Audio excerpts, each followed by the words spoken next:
supplies got cut off, the ones who had remained in the big cities had to really think back like a generation or two from their family members who had been on farms in the rural areas before they moved to the city, and kind of pull together like how to grow their own food during that period. And I guess some really big community gardens were established during that time that had never, people didn't even think about doing when it was a thriving city.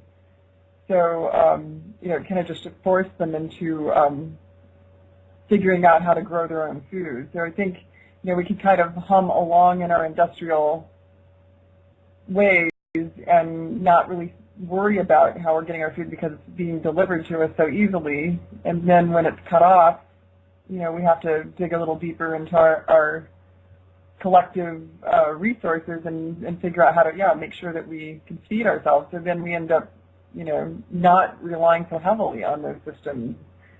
But like I said before, I think that change is unless it's,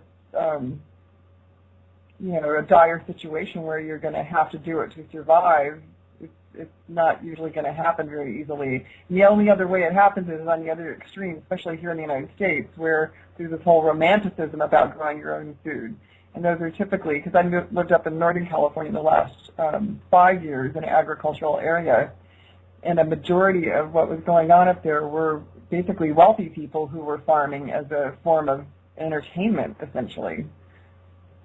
And I have a lot of criticism around Michael Pollan's kind of ideas about,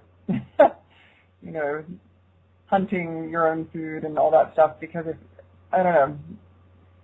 I think it's really out of necessity that those things can happen, and they do